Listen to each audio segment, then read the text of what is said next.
Bonjour à tous, bienvenue sur Apprendre la photo. Alors aujourd'hui c'est une vidéo un petit peu particulière parce que je suis avec Jean-Luc qui est membre de la formation Devenez un photographe accompli et j'ai souhaité prendre un petit peu de temps avec Jean-Luc pour revenir sur son parcours photographique parce que je trouve qu'il y a eu des progrès intéressants suite à la formation et je trouve que c'est très important de vous montrer aussi que c'est possible de progresser et donc voilà, j'ai voulu revenir avec Jean-Luc sur son parcours. Alors bonjour Jean-Luc. Bonjour Laurent. Et écoute, vas-y, commence par nous parler un petit peu de quand est-ce que tu as commencé la photo, un petit peu ton parcours. Mon parcours, mon parcours a démarré il y a, on va dire, une trentaine d'années quand j'ai acheté un argentique. Donc j'ai fait quelques photos à ce moment-là et puis ensuite j'ai arrêté voilà, pour X raisons.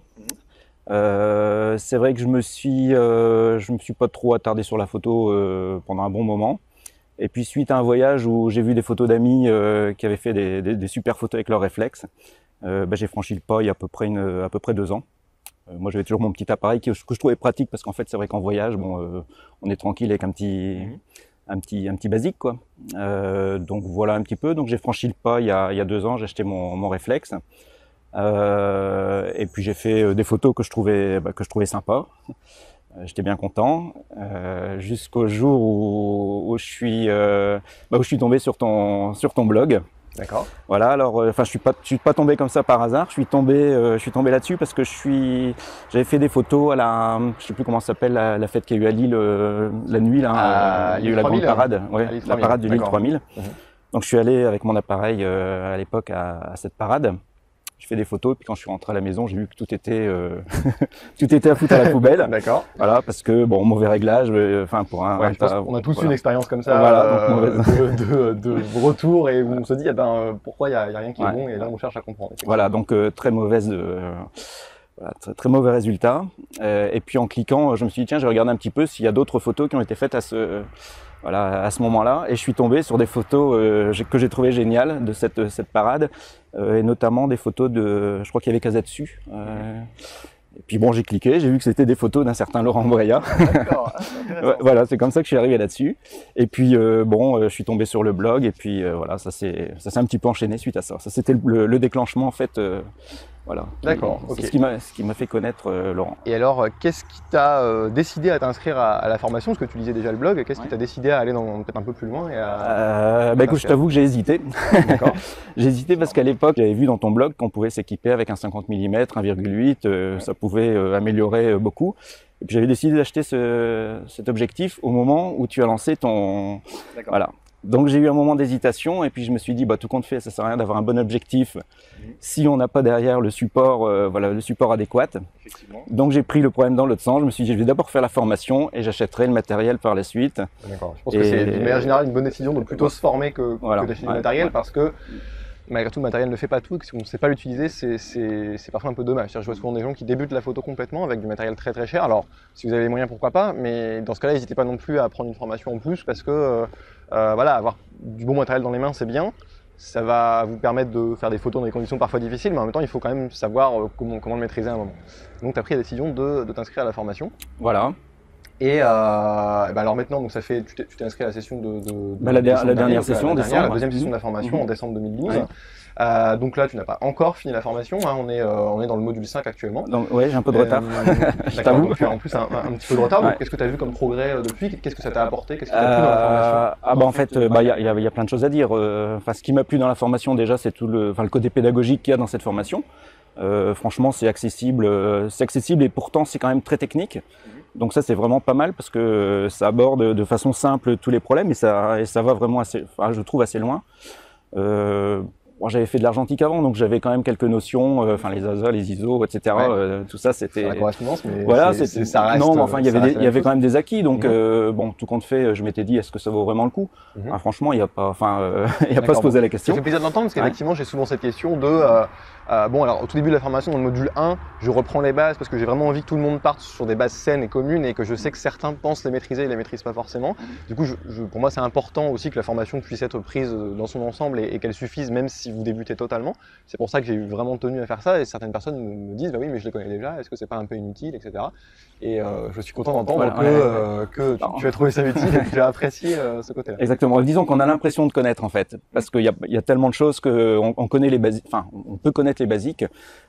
Sauf en étant vraiment très bon photographe déjà à la base, mais en ayant l'impression déjà de faire des photos sympas, c'est vrai qu'on connaît tout qu'on fait pas tant que ça, quoi. Tout ce côté technique en fait il apporte énormément. C'est fait de façon très didactique, vraiment très sympa. Ce qui est pas mal, ce que j'apprécie moi, ce sont les modules qui sont faits et qu'on peut suivre un petit peu à l'évolution en fonction du temps qu'on a. Donc c'est pour ça que je trouvais ça important aussi, parce que c'est pas mal. C'est vrai qu'il y a beaucoup de gens qui ont un temps limité à consacrer à la photographie, ou alors un temps variable qui dépend vraiment des semaines, et je voulais pas que ce soit trop rigide, et qu'on puisse justement, parfois on peut pas voir les vidéos pendant une semaine, on peut pas faire de photos, et ben c'est pas grave, on peut reprendre la semaine suivante, et ça je trouve que c'est quand même important.